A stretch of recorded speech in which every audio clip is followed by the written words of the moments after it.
Hi, welcome to Soundtracks. My name is Paul Langen. This is a show about original music anywhere in the Tri-County area.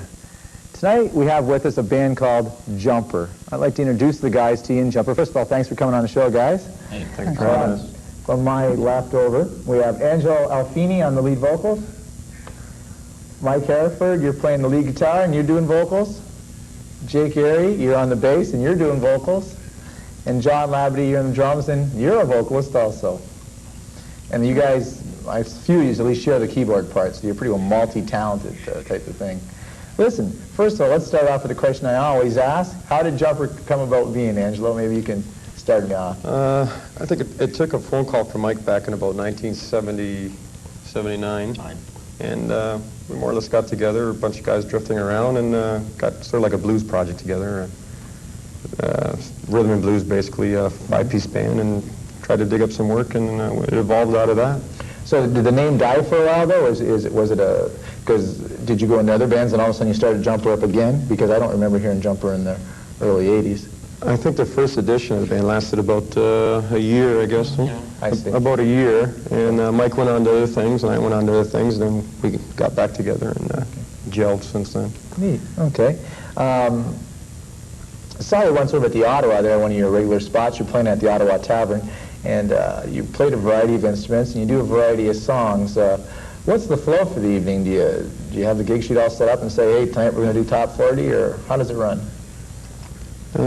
Mike? No, actually, once we're on stage, Angelo calls the shots. He just has the list of everything we do and how we feel the crowd is flowing. We flow with it. Oh, that's nice. So you're able to change the instruments. If he picks out a song, you just go whip over the keyboard and start it up? We take a lot of requests and judge the night as it goes, I guess, and play it by ear.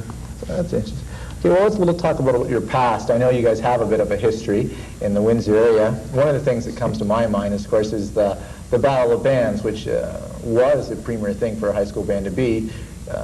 You know, if you couldn't play the bars, that was like if you won that, you were, God at the high school dances. At least when I was going to the Kennedy dances, I couldn't roller skate, so going to the dance part of it was a thing for me. Mike, you're in a band called the Jets with, I'm not sure who else. Maybe you can tell me a bit about the Jets. Actually with Jake and John. Okay.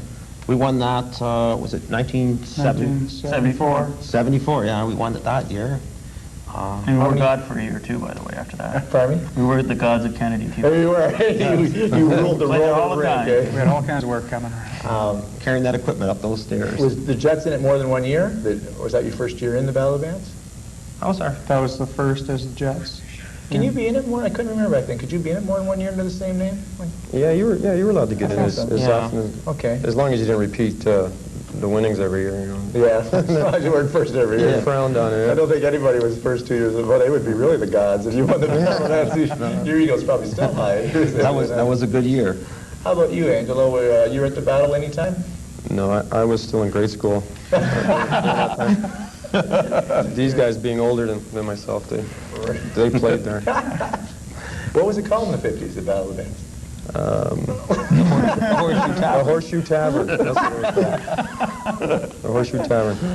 All right, because I know you were in a band called Amatroph, and you changed the name, which confused me in high school. But they were in a battle as Fortima, and then I more or less took the spot of the lead singer, and they switched the name over to Amatroph. Did you guys, I'm not doing this as a joke, but it comes to mind, did you guys do weddings also back then, or were you guys never a wedding band?